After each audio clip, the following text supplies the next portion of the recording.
안녕하세요. 고전을 다시 쓰는 책방냥이입니다. 지난 3부에서는 안평대군의 눈을 피해 담을 넘나들며 사랑을 키워오던 운영과 김진사의 이야기가 그려졌습니다. 하지만 비밀은 영원할 수 없었죠. 운영이 쓴 시 속에 담긴 연정의 흔적이 결국 대군의 의심을 사게 되었고 수성궁에는 차가운 긴장감이 감돌기 시작했습니다. 오늘 들려드릴 4부에서는 그 폭풍이 휘몰아칩니다. 안평대군의 경로가 스성궁을 뒤덮고 죽음 앞에서도 꺾이지 않는 두 사람의 절규가 이어집니다. 법도와 신분이라는 높은 담벼락 앞에서 이들의 가냘픈 사랑은 어떤 최후를 맞이하게 될까요? 운영전 그 마지막 장, 비극적이지만 아름다운 사랑의 결말을 지금 시작합니다. 며칠이 흘렀습니다. 궁 안은 겉보기엔 평온했습니다. 그날 오후 궁녀 한 명이 뜰을 쓸다 바람에 날린 종이 한 장을 주었습니다. 그날의 온기가 아직 가슴에 남아 있습니다. 눈을 감으면 그대의 숨결이 다시 느껴집니다. 궁녀는 숨을 멈춘 채 종이를 내려다보았습니다. 잠시 망설이다가 내시에게 내밀었고 그 종이는 곧 대군의 손에 들어갔습니다. 대군은 내시들에게 궁녀들의 방을 수색할 것을 명하였습니다. 운영의 방에서 편지 묶음이 나왔습니다. 대군은 한동안 침묵했습니다. 차가운 바람이 스쳐 지나가는 창가에서 그는 나지막이 명령했습니다. 서궁의 궁녀들을 모두 불러라. 낮고 단호한 목소리였습니다. 잠시 후 궁녀들이 한자리에 모였습니다. 운영과 자란, 옥녀도 그 자리에 섰습니다. 횃불이 줄지어 켜지며 긴 그림자가 겹쳐졌습니다. 대군은 횃불 사이를 천천히 걸어 나오셨습니다. 그 기세에 눌려 숨쉬는 것도 어려웠습니다. 대군이 분노를 억누르며 입을 열었습니다. 운영의 방에서 이 서찰이 나왔다. 이 글을 쓴 자가 운영이더냐? 결국 올 것이 오고야 말았습니다. 거칠게 타오르는 횃불 아래 모든 비밀이 낱낱이 드러나는 잔인한 밤이었습니다. 운영의 시에는 누군가를 그리워하는 뜻이 분명히 있었다. 또한 일전에 김진사가 지은 시에도 의심스러운 구절이 있었지. 헌데 오늘은 이처럼 궁중에 있어서는 아니 될 서찰이 곳곳에 떠돌고 있구나. 대군의 시선이 운영에게 멈추었습니다. 운영은 대답해보아라. 네가 마음에 품은 자가 누구냐? 김진사가 아니더냐? 운영은 다리에 힘이 풀려 당장 쓰러질 것만 같았습니다. 운영은 앞으로 나아가 두 무릎을 꿇고 머리를 조아렸습니다. 마마, 김진사를 마음에 담은 것도 서찰에 쓴 것도 소인이옵니다. 대군께서는 차갑게 되물으셨습니다. 네가 무슨 짓을 저질렀는지 알고나 하는 말이냐? 법도를 무너뜨려 궁을 욕되게 하고도 네가 감히 입을 열 수 있는 것이냐? 마마, 모든 잘못은 제가 저지른 것입니다. 서궁의 아이들은 아무 죄가 없사옵니다, 마마. 대군의 표정은 더욱 어두워졌습니다. 궁의 법도와 기강이 무너지고 아끼던 궁녀들에 대한 믿음도 깨져버렸습니다. 운영의 입으로 사실을 확인하고 나니 잠시 눌러두었던 분노가 한꺼번에 치솟았습니다. 대군은 더 이상 억누를 수 없었습니다. 대군은 격노하여 외쳤습니다. 운영 하나의 죄라 하여도 숨기고 감춘 자들 또한 죄를 면치 못한다. 이들을 숨이 끊어질 때까지 쳐라. 그 말이 떨어지자 다리에 남은 힘이 모두 빠져나가는 듯 했습니다. 그 순간 자란, 은섬, 옥녀, 비취가 동시에 외쳤습니다. 마마, 한 말씀만 올리게 하옵소서. 자란이 고개를 들었습니다. 눈물이 이미 뺨을 타고 흘러내렸지만 그녀의 목소리는 차분했습니다. 마마, 이 일에 죄가 무겁다는 것 소인도 잘 알고 있습니다. 허나 마음속에 품은 것을 어찌 끝내 숨길 수 있겠습니까? 저희는 모두 천한 몸으로 궁에 들어왔습니다. 아버지가 대신도 아니고 어머니가 귀한 분도 아니옵니다. 허나 사람이라면 누구나 갖는 남녀의 마음이 어찌 저희만 없을 수 있겠습니까? 자라는 숨을 들이마시고 대군을 응시했습니다. 예로부터 성군이라 칭송받은 이도 때때로 연정의 마음을 잊지 못했습니다. 영웅이라 불린 이조차 은혜하는 이 앞에서 눈물을 감추지 못했습니다. 그런데 운영이에게는 그런 마음조차 허락되지 않아야 하옵니까? 김진사 나리를 내당으로 들이게 하신 것도 운영에게 벼르를 받들게 하신 것도 마마의 뜻이 아니었사옵니까? 운영은 오래도록 깊은 궁에 갇혀 지냈습니다. 가을달을 보면 마음이 저리고 봄꽃을 보면 눈물이 앞섰습니다. 밤비가 오동나무를 두드리기만 해도 가슴이 미어졌습니다. 자라는 떨리는 손을 꼭 잡고 붓받쳐오는 울음을 참고 말했습니다. 그런데 그런 아이가 단 한 번 김진사 나리를 보고 마음을 잃었습니다. 그 마음이 뼈에 사무치도록 깊어졌습니다. 어떤 약을 써도 나을 길이 없었습니다. 아침 이슬처럼 사라지는 목숨이라면 마마께서 아무리 치근히 여기신들 무슨 소용이 있겠습니까? 자라는 운영을 바라보며 슬픈 미소를 지었습니다.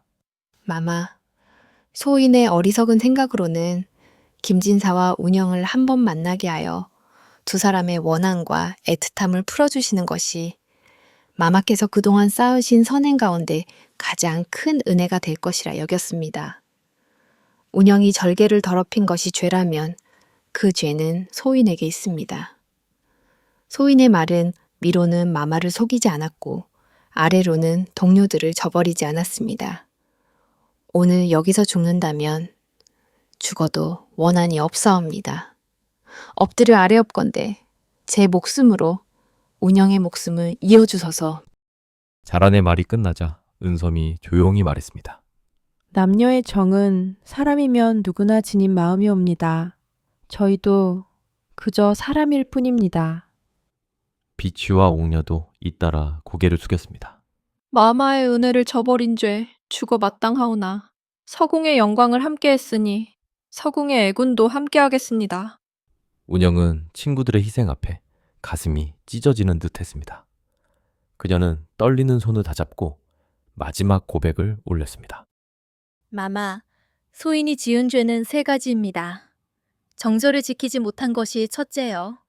마마의 의심 앞에 바로 말씀드리지 못한 것이 둘째입니다. 그리고 셋째는 서궁의 죄 없는 이들이 저 때문에 화를 입은 것입니다.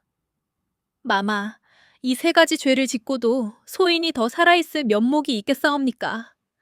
마마께서 처분을 내리지 않으신다면 소인은 제 목숨으로 이 죄를 갚겠습니다. 그때 남궁 쪽에서 소옥이 급히 달려왔습니다. 숨을 고르기도 전에 곧장 무릎을 꿇었습니다. 마마, 추석에 빨래터를 성 밖으로 정한 것은 소인이었습니다. 그러니 운영이 절개를 잃게 된 일, 그 모든 죄는 소인의 탓입니다. 운영에게 잊지 않사옵니다. 엎드려 아뢰옵건대 소인의 목숨으로 운영의 목숨을 이어주소서. 마마. 궁녀들이 차례로 나서서 서로의 허물을 자기 탓이라며 목숨을 내놓는 모습에 대구는 한동안 말씀을 잊지 못했습니다. 그들의 우애와 사랑은 궁의 법도보다 더 단단하고 숭고했습니다. 대구는 천천히 자리에서 일어났습니다. 너희들은 듣거라. 운영은 궁중의 질서를 어지럽히고 이 나라의 법도를 어긴 죄가 있다. 그 죄는 분명 엄히 다스려야 할 것이다. 사람의 정이 옳다 하여 궁중의 법도를 덮을 수는 없다. 그러나 너희들이 한 말, 그 마음과 뜻을 내가 모른 채 할 수도 없구나. 여봐라, 운영을 별당에 가두라. 나머지는 각자 처소로 돌아가 근신하도록 하라. 대군이 떠나고 궁녀들은 서로를 붙들고 한참을 울었습니다. 그 밤 그들은 법도라는 큰 벽에 부딪혀 산산조각 나는 파도 같았지만 서로가 있어 견딜 수 있었습니다. 운영은 군사들의 손에 끌려 별당으로 갔습니다. 문이 밖에서 잠기고 발소리가 멀어졌습니다. 달빛도 구름에 가려 방 안은 칠흑 같은 어둠만 가득했습니다. 운영은 한참 동안 그 자리에 서 있었습니다. 그동안 자신이 저지른 일로 서궁을 위험에 빠뜨렸다는 생각에 가슴이 조용히 저려왔습니다. 그런데도 다들 제 편에 서준 것이 마음을 더욱 무겁게 했습니다. 김진사의 얼굴도 떠올랐습니다. 그 다정한 눈빛과 따뜻한 손길을 떠올리니 잠시 마음이 따뜻해지는 것 같았습니다. 그것도 잠시. 이제 더 이상 그 마음을 이어갈 수가 없다는 생각에 숨을 크게 들이쉬었습니다. 운영은 머리에 메고 있던 머리수건을 풀어 손바닥 위에 놓았습니다. 작고 높은 창문 쪽으로 걸어가 잠시 하늘을 올려다보았습니다. 난군, 수성공의 높은 담장도, 대군마마의 엄한 명령도 제 마음만은 가두지 못했습니다. 비록 제 몸은 이 차가운 별땅에 멈추지만 제 넋은 바람이 되어 담을 넘고 나리께로 달려가겠습니다. 이번 생에 다하지 못한 인연은 저 달빛 속에 새겨두었다가 다음 생엔 꽃잎이 날리는 길 위에서 당신을 다시 만나겠습니다. 부디 너무 오래 슬퍼하지 마세요. 운영은 그렇게 모든 것을 내려놓았습니다. 한편 김진사는 불안한 마음에 안절부절하며 마루 끝에 앉아 있었습니다. 운영에게서 소식이 닿지 않은 것이 이렇게 오래된 적은 처음이었습니다. 붓을 들어도 글이 한자도 써지지 않았습니다. 종이 위에 멍만 번졌습니다. 가슴이 계속 죄어와 숨을 쉬는 것도 쉽지 않았습니다.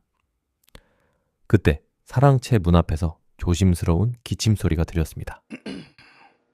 날이 궁에서 전해왔습니다. 하인이 편지를 내밀었습니다. 불길한 마음을 억누르며 천천히 종이를 펼쳤습니다. 진사나리께는 알려야 한다고 생각했습니다. 대공께서 운영을 별당에 가두셨습니다. 운영은 스스로 목숨을 끊었습니다. 김진서는 자리에 털썩 주저앉았습니다. 운영아, 그 이름이 입에서 새어나왔지만 소리는 나오지 않았습니다. 숨이 막혔습니다. 가슴이 찢어지는 것 같았습니다. 운영아, 운영아. 목이 쉬어가도록 불렀습니다. 대답은 없었습니다. 영영 없을 것이었습니다. 김진사는 몸을 웅크린 채 한동안 일어나지 못했습니다. 세상은 그대로였지만 그에게는 모든 것이 끝나 있었습니다. 며칠이 지났습니다.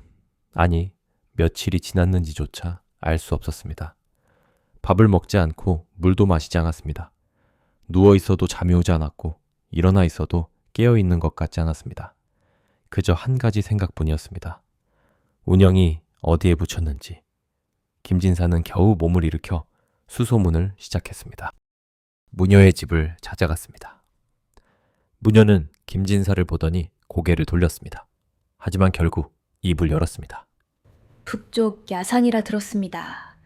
이름 없는 무덤들이 모인 곳이라고요? 김진사는 야산 기슭에 도착했을 때 해는 이미 기울어 있었습니다. 무덤들이 드문드문 흩어져 있었습니다. 비석도 없고 이름도 없는 봉분들, 궁을 나온 여인들이 마지막으로 머무는 곳이었습니다. 김진사는 하나하나 살폈습니다. 풀을 헤치고 흙을 만지며 천천히 걸었습니다. 그러다 한 무덤 앞에서 발이 멈췄습니다. 다른 무덤들보다 조금 작았습니다. 흙이 아직 새 것이었습니다. 김진사는 그 앞에 무릎을 꿇었습니다. 목소리가 떨렸습니다. 운영, 내가 왔습니다. 김진사는 봉분 위에 흙을 쓸어내렸습니다. 그대를 지키지 못했습니다. 진작 담을 넘어 그대를 데려왔어야 했습니다.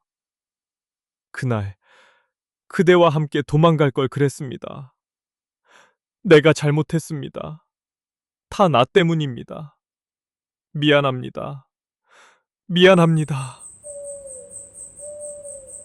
해가 완전히 졌습니다. 달이 떠올랐습니다. 김진사는 운영의 묘 옆에 누웠습니다. 바닥이 차가웠습니다. 하지만 이상하게도 마음은 조금씩 편안해졌습니다.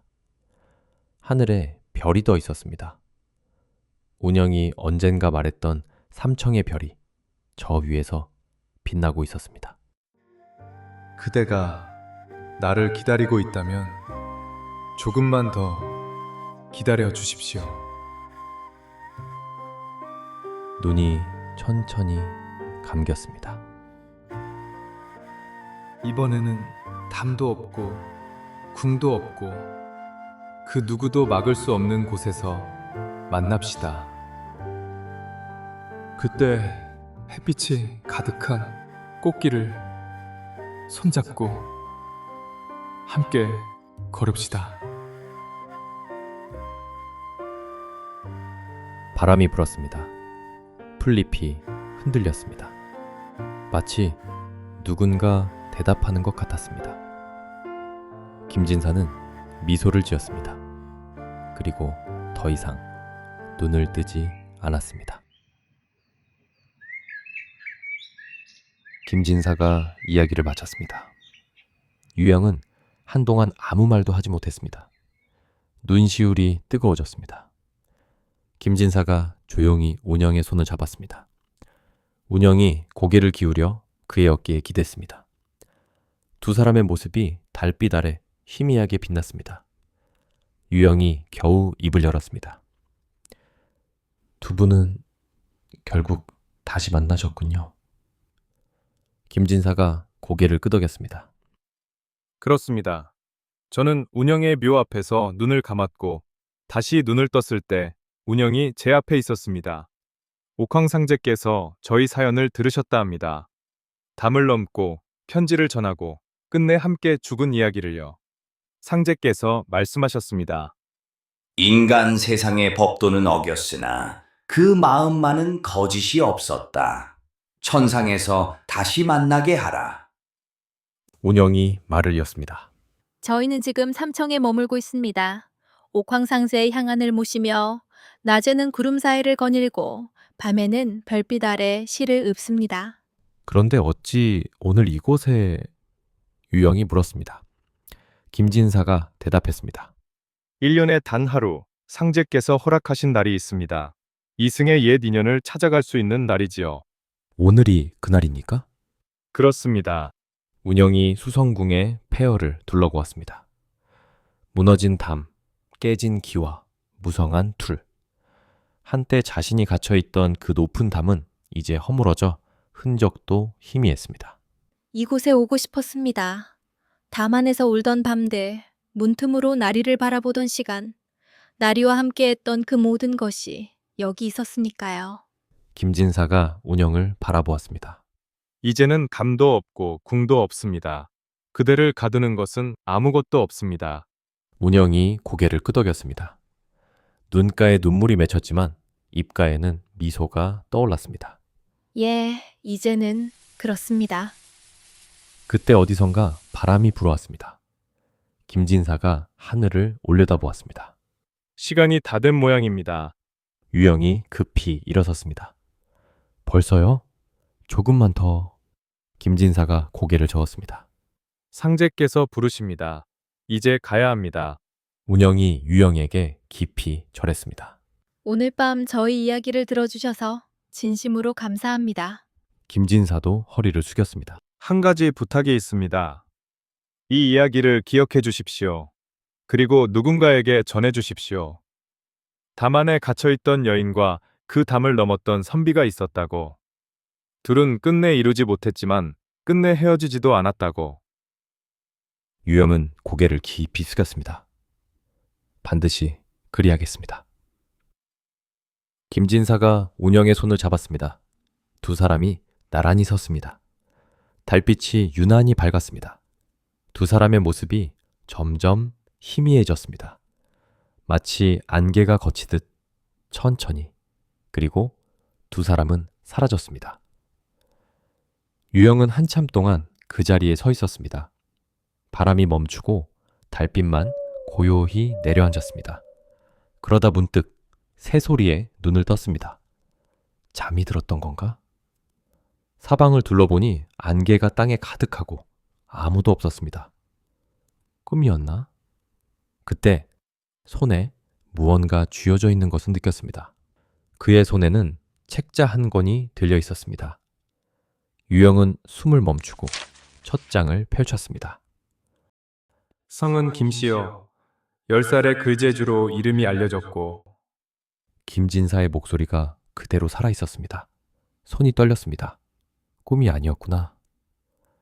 유영은 책자를 품에 넣고 일어섰습니다. 바람이 불었습니다. 구름 사이 어딘가에 그 두 사람이 있을 것 같았습니다. 유영은 조용히 미소 지으며 수성궁을 나섰습니다. 이 이야기를 세상에 전하기 위해. 운영과 김진사. 두 사람의 영혼은 결국 이승의 높은 담벼락을 넘어 천상에서 다시 만났습니다. 살아서는 결코 허락되지 않았던 사랑이 죽어서야 비로소 온전해진 것이지요. 꿈에서 깨어난 유영은 자취도 없이 사라진 두 사람의 흔적을 보며 허망함에 눈물 짓습니다. 하지만 그가 기록한 이 슬픈 이야기는 수백 년이 지난 지금 우리에게 묻고 있습니다. 사람의 진실한 마음을 막을 수 있는 권력이 세상에 정말 존재하는가 하고 말이죠. 운영전을 다시 쓰며 수백 년 전 이 이야기를 썼던 이름 모를 작가와 이를 읽었던 사람들의 마음을 떠올려 보았습니다. 철벽 같은 신분제 속에서 궁예담을 넘는 사랑은 발칙하면서도 해방감 넘치는 도전이었을 겁니다. 어쩌면 작가는 이 애절한 사랑 이야기를 통해 그 견고한 시스템을 향해 짱돌 하나를 던지고 싶었던 것일지도 모르겠습니다. 여러분은 어떤 생각을 하셨나요? 이들의 간절함 속에서 문득 잊고 지는 옛사랑이 떠오르지는 않으셨나요?